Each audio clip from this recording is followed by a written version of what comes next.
GK spirituals பார்வையாளர்களுக்கு எனக்கு பணிவான வணக்கம். தெளிவு குருவின் திருமேனி காண்டல், தெளிவு குருவின் திருநாமம் செப்பல், தெளிவு குருவின் திருவார்த்தை கேட்டல், தெளிவு குரு சிந்தித்தல் தானே. வருகின்ற 26ஆம் தேதி காலை 11 மணி அளவில் குரு மிதுனத்திலிருந்து கடகத்துக்கு பயிற்சியாகி உச்சம் பெற போறார். இந்த உச்ச குரு துலா ராசிக்கு எப்படி இருக்க போகுது? துலா ராசிக்கு 10ல் குருங்க. 10ல் குரு வந்தால் பதவி பறிபோகுன்றது தான் பழமொழியாவே இருக்கு. துலா ராசிக்கு 6க்கும் 3க்கும் அதிபதி. அந்த 6 3 ஆதாயத்துக்கும் அவன் தான் அதிபதி. அதே சமயம் கடன் சம்பந்தப்பட்ட ஸ்தானம், எதிரி சம்பந்தப்பட்ட ஸ்தானம், நோய் சம்பந்தப்பட்ட ஸ்தானம், இதுக்கும் யார் அதிபதினா குரு தான். அந்த குரு உங்களுடைய தொழில் ஸ்தானத்துல உச்சம் பெறதுனால உங்களுடைய உத்தியோகத்துல உங்களுக்கு போட்டி பொறாமையா இருக்கக்கூடியவங்க கிட்ட நீங்க எச்சரிக்கையை கடைபிடிக்கணும். அவங்க சில பல பிரச்சனைகளை உங்களுக்கு உண்டு பண்ணலாம். அதே நேரம் உங்களுக்குன்னு கொடுக்கப்பட்டிருக்கிற பொறுப்புகளில் தட்டி கழிக்கிறதோ அதை அலட்சியப்படுத்துறதோ உங்களுடைய வேலைக்கு நல்லது இல்லை. கோப்புகளை நீங்கள் பத்திரமா வைக்கிறதும் உங்களுடைய அலுவலகம் சம்மந்தப்பட்ட விஷயங்களை நீங்கள் கேர்ஃபுல்லாக வச்சுக்கிறதும் ரொம்ப நல்லது. அது தொலைந்து போகிறதுக்கோ அல்லது பிறரால் களவாடப்படுறதுக்கோ வாய்ப்புகள் உண்டு. உங்களுடைய மேலதிகாரிகள் உங்களுக்கு சாதகமாக நடந்து கொள்வது கடினம். குற்றம் சுமத்த முடியாதபடிக்கு நீங்கள் ரொம்ப விழிப்புணர்வோடு செயல்பட்டீங்கன்னா உங்களுக்கு எந்த பங்கமும் வராதுன்னு நம்ம சொல்லலாம். காரணம், உங்களுடைய பூர்வ புண்ணியாதிபதி சனி 6ல் யோகமான இடத்துல நின்று குரு பார்வையை வாங்க. ஸோ குரு 10ல் இருந்தால் தான் உங்களுக்கு பிரச்சனை. ஆனால் அவருடைய பார்க்கக்கூடிய பார்வைகள் உங்களுக்கு சுபத்தை உண்டு பண்ணும். அப்போ 6ல் இருக்கக்கூடிய சனி உங்களுக்கு சத்துரு ஜெயத்தை உண்டு பண்ணும். அதாவது எதிரியை வெற்றி கொள்கிற ஒரு அமைப்பு தான் அது. அது வேலை குருவோட சுப பார்வையும் விடுறதுனால நீங்கள் சாத்வீகமாகவே ஜெயிக்கக்கூடிய வாய்ப்புகள் உண்டு. அதனால் இந்த 10ஆம் இடத்து குருவை நினச்சி நீங்கள் பயப்பட வேண்டிய அவசியமே கிடையாது. உங்களுக்கு கீழே பணிபுரியக்கூடியவங்க உங்களுக்கு விசுவாசமாக இருக்கிறதுக்கான வாய்ப்புகள் அதிகம். அதே மாதிரி தான் சொந்த தொழில் பண்ணுறவங்களும் அதிக கடன் வாங்கி முதலீடு பண்ணுறது ரொம்ப ஆபத்தான விஷயம். அதை நீங்கள் செய்யாமல் இருக்கிறது நல்லது.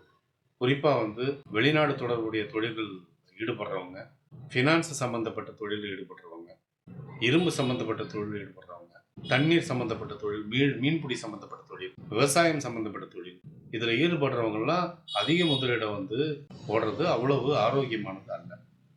அதே சமயம் அரசு துறை சார்ந்த ஒப்பந்தங்கள் மூலிமா தொழில் பண்ணுறவங்க, ஐடி, மருத்துவம், வெகுஜன தொடர்பு, கலை சம்பந்தப்பட்ட தொழில்கள், இதில் பணிபுரியறவங்கெல்லாம் இல்லை இந்த துறைகளை வைத்து தொழில் செய்கிறவங்கெல்லாம் சிறப்பான பலன்களை எதிர்பார்க்க முடியும். குடும்பம் மகிழ்ச்சிகரமாக இருக்கும். அதுக்கு காரணம் உங்களுடைய பக்குவமான பேச்சுன்னு சொல்லலாம். அந்த பக்குவமான பேச்சால் குடும்பத்தோடைய அமைதியை நீங்கள் கெடாமல் பார்த்துப்பீங்கன்னு சொல்லலாம். ஏன்னா வாக்கு, தனம், குடும்பம்னு சொல்லப்படக்கூடிய 2ஆம் இடத்துல குருவோட பார்வை விடுறது சிறப்பு. அதே போல் 4ஆம் இடத்தை குரு பார்க்குது. 4ஆம் இடத்தை குரு பார்க்கும்போது உங்களுடைய பதட்டங்களை அது குறைக்கும். உங்களுடைய சுகக்கேட்டையும் அது குறைக்கும்னு சொல்லலாம். உங்களுடைய உடல் ஆரோக்கியம் மேம்படும். நீண்ட காலமாக உங்களுக்கு இருந்துட்டு வந்த கை கால் வலிகள், மூட்டு வலிகள், வாயு தொல்லை, இதெல்லாம் நீங்கக்கூடிய ஒரு காலகட்டம். சளி தொல்லையெல்லாம் கண்ட்ரோல் பண்ணக்கூடிய ஒரு காலகட்டம் ஏற்படும்னே சொல்லலாம். ஏன்னா 6ஆம் இடமான அந்த நோய் ஸ்தானத்தை குரு பார்க்கறது ஒரு சிறப்பு. எதிரிகளை வெல்லக்கூடிய ஆற்றலும் உண்டு, நோயை வெல்லக்கூடிய ஆற்றலும் உங்களுக்கு ஏற்படும். குடும்பத்தில் சுப நிகழ்ச்சிகள் நடக்கிறதுக்கான வாய்ப்புகள் உண்டு. பிள்ளை பேர் இல்லாமல் இருக்கிறவங்க பிள்ளை பேர் பெறக்கூடிய ஒரு காலகட்டமாகவும் இது விளங்கலாம். உங்களுடைய பிள்ளைகளுக்கு திருமணம் சம்பந்தப்பட்ட விஷயங்கள் நடக்கிறதுக்கான வாய்ப்புகள் உண்டு. அவங்க சிறியவர்களாக இருந்தால் அவங்களுடைய படிப்பில் அவங்க ரொம்ப ஆர்வம் காட்டுவாங்கன்னே சொல்லலாம். மற்றபடி அவங்க நோய் நொடி இல்லாமல் ஆரோக்கியத்தோடு காணப்படுவாங்க. தாய் தந்தையருடைய ஆரோக்கியம் சிறப்பாகவே இருக்கும்.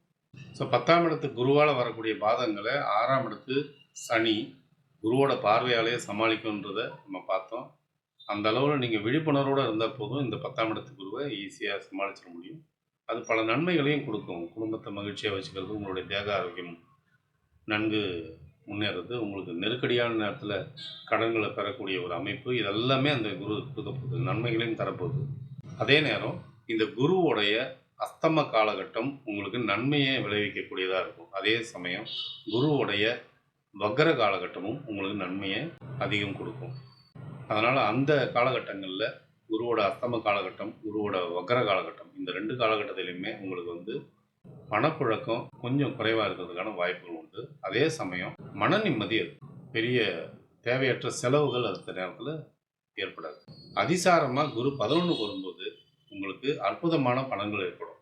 அது உங்களுடைய பூர்வ புண்ணிய புத்திரஸ்தானத்தை பார்க்கறதுனால உங்களுக்கு நிறைய நன்மைகளை ஏற்படுத்தக்கூடியதாக இருக்கும். அந்த நேரத்தில் உள்ள வில்லங்கங்கள் விலகலாம்.